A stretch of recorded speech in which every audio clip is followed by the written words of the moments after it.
ग्वालियर में मिहिर भोज की प्रतिमा की स्थापना पर गुर्जर और राजपूत समाज में विरोध की स्थिति बढ़ती जा रही है। इन सबके बीच बुधवार को अखिल भारतीय वीर गुर्जर महासभा द्वारा पत्रकार वार्ता आयोजित की गई, जिसमें महासभा के मार्गदर्शक आचार्य वीरेंद्र विक्रम सिंह ने कहा कि प्रतिमा की स्थापना होना गौरव की बात है, लेकिन हम अपने दूसरे समाज के भाइयों से कहना चाहते हैं कि जो जिस कुल का है उसे उसका ही सम्राट बताया जाए।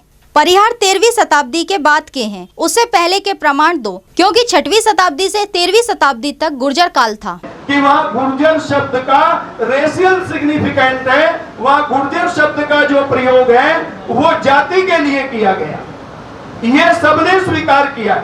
और दूसरी बात मैं आपसे कहना चाहता हूँ, उसी प्रकार से प्रतिहार राजा जो हरिराज हुए, उनका एक कदवा में शिलालेख मिलता है, जिसको कदवा शिलालेख के नाम से जाना जाता है। वहां पर नाथ संप्रदायों का एक धार्मिक मठ है, तो उन मठों के जो अधिपति थे, तो वहां पर राजा हरिराज स्वयं सन्यास की दीक्षा देने जाते हैं। पहले ये नियम था कि एक आयु को पूरा करने के बाद राजा सन्यास या वानप्रस्थ ले लिया करते थे, अपने उत्तराधिकारियों का अपना राज्य सौंप करके।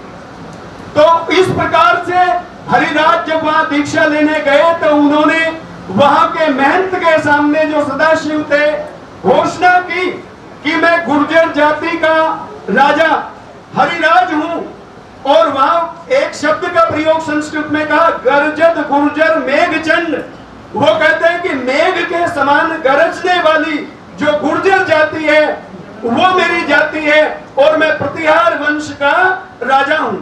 तो ये उन्होंने अपने परिचय में वहां स्वयं प्रतिहार राजा इस बात की घोषणा करता है। और इसी प्रकार से अगर आप देखें तो प्रतिहारों के 250 सालों तक जो लगातार उनसे प्रतिस्पर्धा करते रहे, उनसे शत्रुता करते रहे, वो थे दक्षिण के राष्ट्रकूट। दक्षिण के राष्ट्रकूटों का संघर्ष लगभग 250 सालों तक गुर्जर प्रतिहारों से चला। उनके जो शिलालेख हैं, जो राष्ट्रकूटों के शिलालेख हैं दक्षिण के, वो उनमें इनको गुर्जर प्रतिहार ही लिखा है।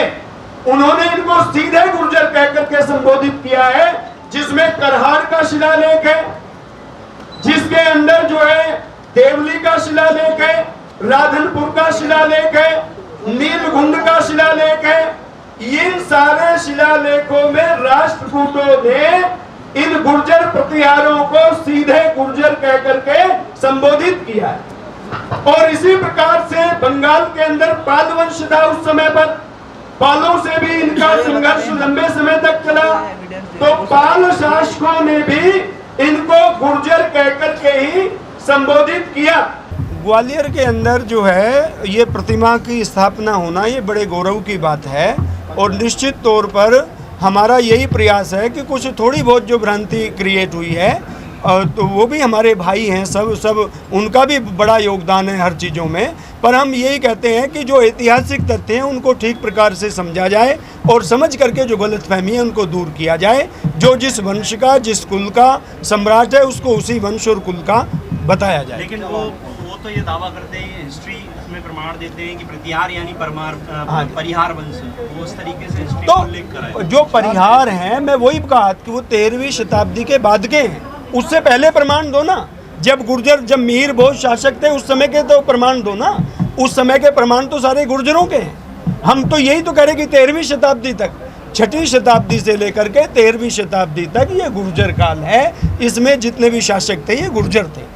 यानी उनका ये कहना है कि ग्वालियर का एक सागर ताल है, उसमें एक शिलालेख मिला जिसमें वो प्रतिहार वंश से तात्पर्य उन्होंने कहा परिहार वंश, राजपूतों का। उस देखिए एक चीज़ मैं आपको बता दूं, ये जो परिहार और जितने भी लोग संबंध जोड़ रहे हैं, हम ये नहीं कहते वो भी उन्हीं के वंशज हैं, वो भी क्षत्रियों की एक ब्रांच हैं। पर पहले वृक्ष होता है, शाखाएं बाद में होती हैं। ये गुर्जर जो है मूल वंश है और बाद में फिर उसकी ब्रांचेज चली, फिर आगे शाखाएं, सब एक ही परिवार के लोग हैं। मतलब गुर्जरों से ही अन्य, हाँ, ये जो जातियां हैं सब जातियों की, जैसे चौहानों का, परिहारों का, प्रतिहारों का, चालुक्यों का, भाटियों का, चंदेलों का, तो इन लोगों की बात मैं आपसे कर रहा हूँ। इनकी उत्पत्ति गुर्जरों से है। तो मिहिर भोज भी मतलब आपके गुर्जर समाज के? हाँ जी, बिल्कुल।